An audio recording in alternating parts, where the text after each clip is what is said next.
jirtu jirtu ijoolleen Booranaa jirtu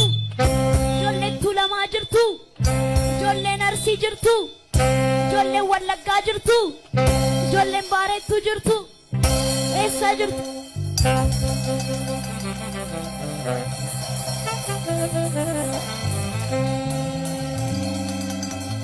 jirtu jirtu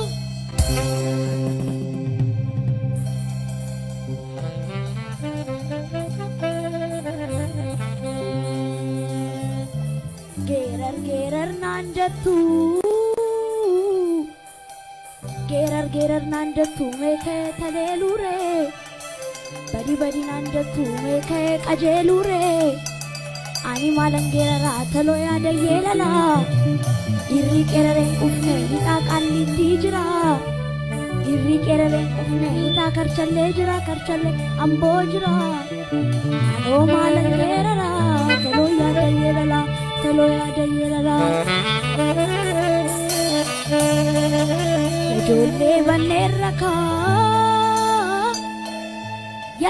banneen rakaa gurra abbaa ganneen rakaa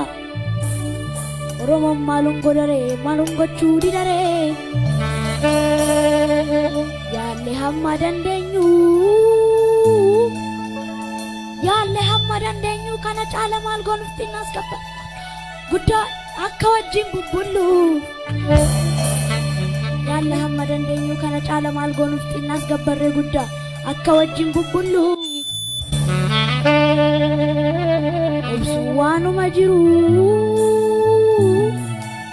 obsuu waanuma jiru obsine amma obseen sodaa fakkaate ka'een ishitti cabsaa nannoo binaan akka qaayee dhukkutu nyaatte sunisirra akka namni nyaarre kiyyatti ishii dabalaa ijoollee biyya kooti tanaa dookooti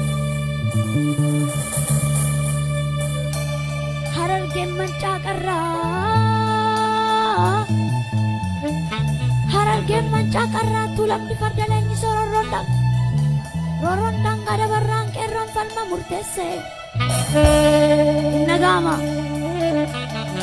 Harargeen mancaa qarraa Tuulamni farda leenjisee rorroondaan gada barraan qeerroon falma murteesse adda keessa funbeektu yaa qeerroo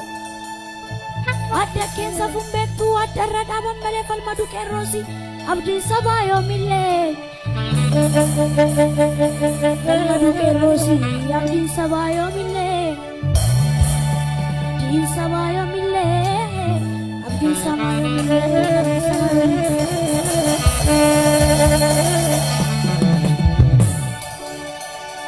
beekuuf barshoror kaa'u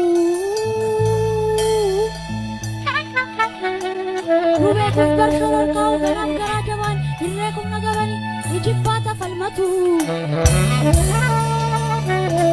miti farda keenya hin beeku bareechanii gaafa gaarreen adawaa gaafa maqaleessanii miti farda keenya hin beeku bareechanii gaafa lola adawaa gaafa maqaleessanii nun miti farda keenya hin beeku bareechanii gaafa maqaleessanii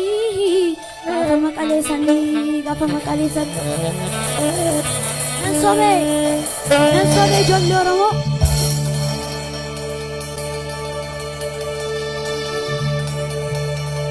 alaa eegaa hin abjoon taalengaa farda kee 4 kiloofsitu waanee kaafadhu farda keellolii 4 kiloofsitu waanee kaafadhu meexaa keellolii 4 kiloofsitu waanee 4 kiloofsitu